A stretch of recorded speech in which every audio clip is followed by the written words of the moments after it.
சாந்தி.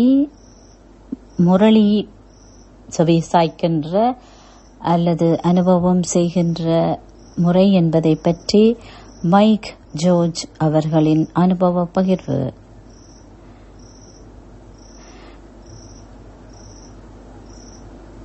பல வகையான விடயங்களை நாம் ஒரே நேரத்திலே பார்க்க வேண்டியிருக்கின்றது. அவை முரளியை நாம் செவிமடுப்பதற்கு அந்த விசேஷமான இதனை எல்லோரும் முரளி என்று சொல்கின்றோம். அவை இதற்கு நான் 3 வகையான பரிந்துரைகளை உங்களுக்கு கொடுக்க விரும்புகின்றேன். அதில் அவை இதை நாங்கள் பார்ப்பதற்கு வழிமுறை. முதலாவதாக, நீங்கள் இந்த முரளியில் இருக்கின்ற எல்லா விடயங்களையும் ஞாபகப்படுத்துவதற்காக பாடமாக்க வேண்டும் என்று நினைக்க கூடாது. ஏனென்றால் நாம் சில வேளைகளிலே மறந்து விடுவோம் என்று நினைக்கின்றோம். அதனாலே எல்லாவற்றையுமே கஷ்டப்படுத்தி ஒரு அழுத்தம் அல்லது பதட்டத்தை நாம் உருவாக்கும் பொழுது எங்கள் அதை கேட்பது கஷ்டமாக இருக்கும். பதிலாக எண்ணத்தை பற்றி பாபா சொல்ல வருகின்றார் என்பதை பற்றி நாம் குறிச்சு கொள்ளலாம். ஏதாவது நாங்கள் அதே பிறகு முரளி முடிந்ததன் பிறகு நாம் அதை பற்றி கதைக்கலாம். எல்லா விடயங்களையும் முழுக்களையும் எழுதி கொள்ள வேணும், எல்லாவிட்டால் பாடமாக்கி கொள்ள வேண்டும் என்று எல்லாம் நாம் நிறைய யோசிக்க கூடாது. இரண்டாவது விடயம், கேட்குங்கள் ஆனால் கேட்காத மாதிரி கேளுங்கள்.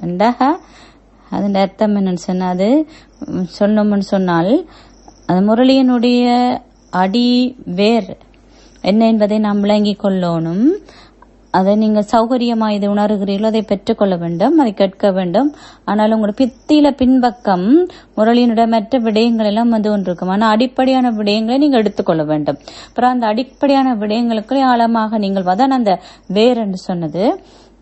அப்ப சில விலைகளிலே சில பயன்படுத்தப்படும், சில விலைகளில் ஒவ்வொரு நாளும் அந்த 2.5 முரளி பக்கம் இருக்கின்றது. அதிலே நாங்கள் கேட்கின்றோம். ஆங்கிலத்தில் 2.5 பக்கம் அதில் வருகின்றது.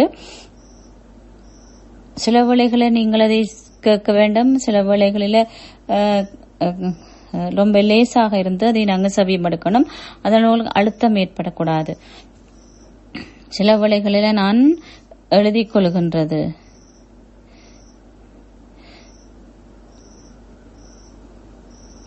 சில வேளைகளில் நாங்கள் சில வேளையில வேகமா இருக்கும், சில மெல்லமா போக்கின்றது. அவை சில வார்த்தைகள் அந்த மாதிரி வார்த்தைகள் எதுவும் வரும் பொழுது அவை சில வேளை விருப்பம் இல்லாவிட்டால் அந்த அந்த உள்ளுக்குள்ள ஒரு வெறுப்பு வரும்.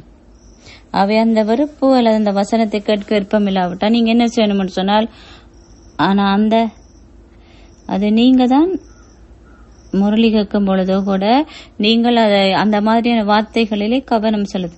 முரளியை நாம் கேட்டாலும் எங்களைத்தான் நாம் செவிமடுக்கின்றோம். முரளியை நாம் கேட்கும் பொழுது உண்மையாவே நாம் நம்மைத்தான் செவிமடுக்கின்றோம். அவை எங்களுக்குள்ள இந்த மாதிரி பல வகையான அகங்காரத்தினுடைய விடயங்கள் அல்லது எங்களுக்குள்ளே நிறைய அலைகள் வெளிவைத்துக் கொண்டிருக்கின்றது. வித்தியாசமான உணர்வுகள் ஏற்படுகின்றது. நிச்சயமாக அது ஏதோ என்னை காட்டுகின்றது. அவை நான் வேகமா போகலாம் அல்லது மெல்லமா போகலாம். எதுவா இருந்தாலும் அது உங்களுள்ள இருக்கின்ற அந்த ஒரு குழப்பம் அது வெளிப்படுத்தப்பட்டு கொண்டிருக்கிறது. அது முரளியில என்ன இருக்கின்றது என்பதை பற்றி அது நீங்கள் தான் வெளிப்படுத்திக் கொண்டிருக்கின்றது. அதை நீங்கள் புரிஞ்சு கொண்ட பிறகு அதை போக விட்டு விட வேண்டும்.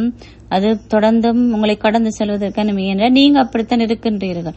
நீங்கள் வார்த்தைகளை நீங்கள் கேட்கின்றதே அத்துடன் உங்களுடைய மனசுக்குள்ள அல்லது உங்களுக்குள்ள என்ன இருக்கின்றதுமே நீங்கள் செவிமடுக்கின்றீர்கள். அது என்னுடைய 3 விடயங்கள். நீங்கள் இதனை வைத்தனது தனிப்பட்ட முறையில் நீங்கள் படிச்சு கொள்வீர்கள். இதை நீங்கள் பயிற்சி செய்து பார்க்கலாம். என்ன நடக்கின்றது என்பதை நீங்கள் அனுபவம் செய்யலாம். ஓகே. ஓம் சாந்தி. நன்றி. கேட்டதற்கு நன்றி. ஓம் சாந்தி. பாய்.